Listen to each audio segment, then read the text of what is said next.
नमस्कार दोस्तों। आज जो कहानी मैं आपके लिए लेके आया हूँ, ये सिर्फ एक कहानी नहीं बल्कि एक सत्य घटना है। ये सत्य घटना एक 87 साल के वृद्ध व्यक्ति के जीवन और मौत की कहानी है। इस कहानी को सुनने के बाद मेरा पूरा विश्वास है कि आपका मौत को लेकर सोचने का तरीका बदल जाएगा। कम से कम मेरे साथ तो यही हुआ है। तो चलिए देर ना करते हुए सीधे कहानी पे चलते हैं। कहते हैं कि मौत सब कुछ खत्म कर देती है, लेकिन क्या होगा अगर कोई आपको बताए कि मौत के बाद भी इंसान का दिमाग चलता रहता है। सुनने में नामुमकिन लगता है ना, लेकिन कनाडा में हुआ एक असली केस इस सवाल को विज्ञान के लिए एक भयावह पहेली बना गया।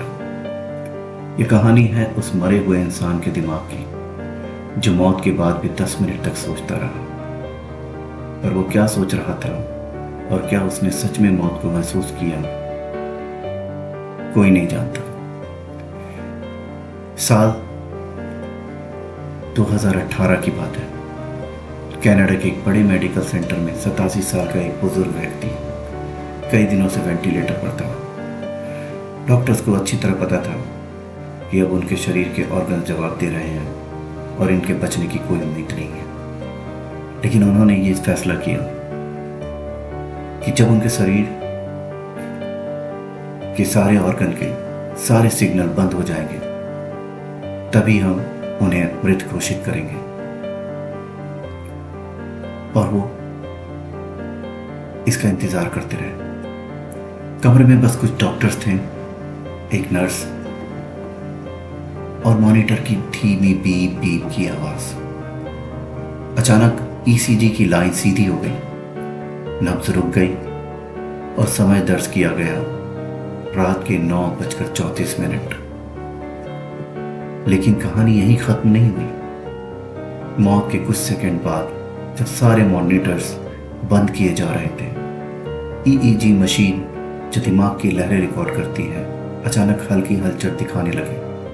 एक डॉक्टर ने सोचा यह मशीन की गड़बड़ी है, लेकिन अगली 10 मिनट तक ब्रेन वेव्स लगातार आती रही। शरीर पूरी तरह निष्क्रिय था, लेकिन दिमाग में अब भी इलेक्ट्रिकल एक्टिविटी चल रही थी। ऐसा लगा जैसे वो व्यक्ति मौत से लड़ रहा हो या शायद किसी और दुनिया में कदम रखने की कोशिश कर रहा हो। इस घटना के बाद डॉक्टरों ने डेटा का विश्लेषण किया और यह पाया कि मरीज के मरने के 10 मिनट बाद तक अल्फा और डेल्टा ब्रेन वेव्स रिकॉर्ड हुई। ये वही ब्रेन वेव्स हैं जो इंसान सपने देखते समय और ध्यान के दौरान हमारे दिमाग में बनती है। यानी मरीज शायद मरने के बाद भी सपने देख रहा था।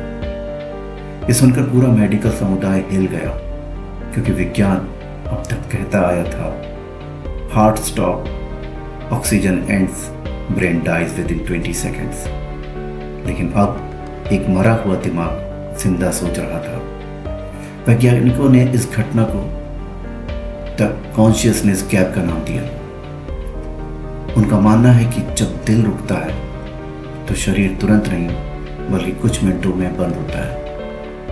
उस दौरान ब्रेन न्यूरॉन्स में थोड़ी सी ऊर्जा बची रहती है और वही दिमाग को फाइनल थॉट्स भेजती रहती है। शायद यही कारण है कि जो लोग नियर डेथ एक्सपीरियंस से लौटे होते हैं वे बताते हैं कि उन्होंने एक तेज रोशनी, एक सुरंग और अपनी जिंदगी की यादों का फ्लैशबैक देखा है। कोई इसे लाइफ रिव्यू कहता है, कोई सोल ट्रांजिशन। सिर्फ कनाडा ही नहीं, ऐसे कई केस दुनिया में दर्ज हुए हैं।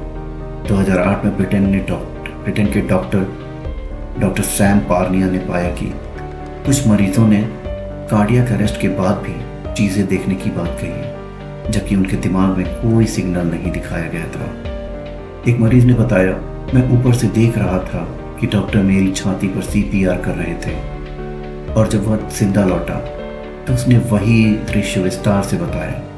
हर एक पल, हर एक टाइम, हर एक सुई की पोजीशन तक उसने सही बताई। डॉक्टर दंग रह गए, क्योंकि वह जो बयान दे रहा था वो 100% एक्यूरेट था। तो क्या मरने के बाद चेतना सच में शरीर से बाहर निकल जाती है? भारत में ये विचार नया नहीं है। हमारे वेद और उपनिषद कहते हैं आत्मा कभी भी नहीं मरती और केवल शरीर बदलती है। और अब विज्ञान भी धीरे धीरे उस दिशा में सोचने लगा है। अगर आत्मा है तो क्या यही 10 मिनट उसका डिपार्चर टाइम है?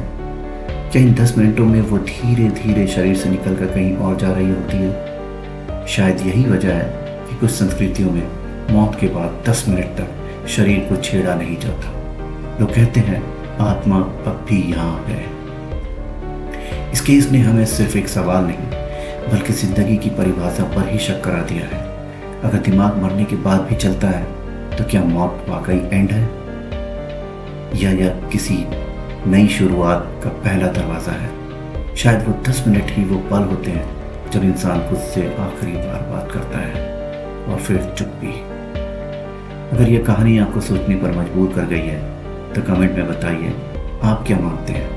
क्या मौत के बाद भी इंसान कुछ महसूस करता है या सब कुछ वहीं ख़त्म हो जाता है? अगर आपको यह कहानी पसंद आई तो वीडियो को ज़रूर लाइक करें और बताएं कि आप क्या सोचते हैं। जल्दी फिर अगली रहस्यमय कहानी में मिलूंगा।